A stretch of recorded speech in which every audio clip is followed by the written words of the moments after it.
and then we will talk about the tactics in general, in Premier League especially, in detail. He had three great managers in his time at Spurs. He has a little bit different roles under each manager. I think the key in terms of his evolution really is the fact he's a little bit older. I think as much as the managers, I mean, he wasn't a prolific goal scorer until relatively recently, and that's broadly true of lots of players. I think players tend to peak in terms of their goal scoring ability in their late 20s or maybe even later, which is what he's doing.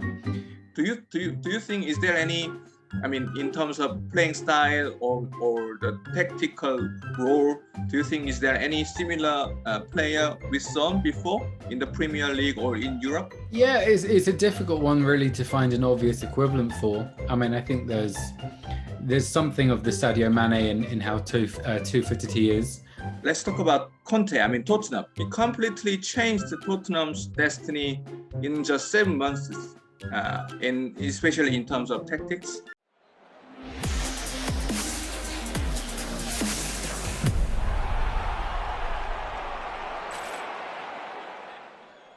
Let's talk about Conte. I mean, Tottenham. Tottenham, because I mean, as we said, Conte also was a manager of Chelsea, but he is not now in Tottenham. I mean, 7 months ago, Conte says this every time, every press conference. 7 months ago, you didn't dream about Champions League. He said this every press conference. But it's true. It's true. But he made it. He completely changed Tottenham's destiny in just 7 months. How do you think about it was possible, and especially in terms of tactics? Well, I mean, he's a very good manager. I think he's a very good manager in lots of aspects. Tactically, he's absolutely excellent, particularly with the patterns of play when Tottenham are in possession and the way that they cut through the opposition very quickly. I think defensively, usually they're pretty well drilled, Conte sides as well. But I think it's also about the mentality. He's an incredibly demanding manager. I mean, probably the most demanding manager around, I think, not just in terms of what he wants from his players, but in terms of the demands he makes from his board about new players and about ambitions. And I think there was probably a complete shift in mentality when he took over from Nuno, who did a good job at Wolves, but was coming from, a club who were upper mid-table. When you bring in someone who's just accustomed to winning league titles and, doesn't want to almost ruin his managerial record by underperforming, I think there probably was a complete change in the intensity. And you saw that from lots of players. I think most obviously you saw it from Kane, who looked really drained at the start of the season, but eventually was the Kane we're accustomed to.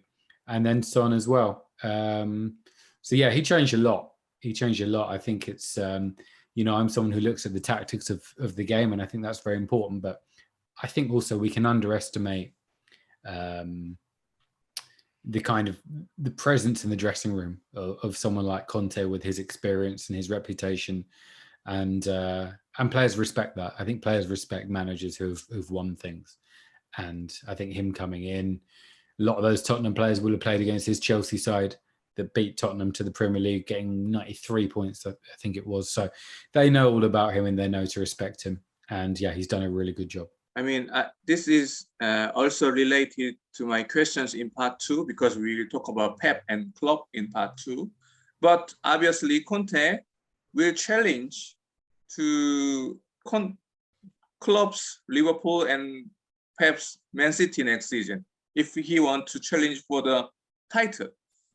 So do you think, I mean, and they are trying to spend money at the moment as well. So do you think under Conte, the Tottenham can challenge for the title or domestic cups next season? Certainly cups. I mean, they should do that. I've always been disappointed by Tottenham over the last 10 or 15 years in terms of failing to make progress in terms of cups. I mean, historically, they were a cup team. Tottenham don't win the league much. They haven't won the league since 1961. But traditionally, they were always pretty good at getting to cup finals. And I think that's been a pretty major failing. In terms of the league, I think the issue is City and Liverpool are just really, really good. I mean, they're constantly getting 90 plus points.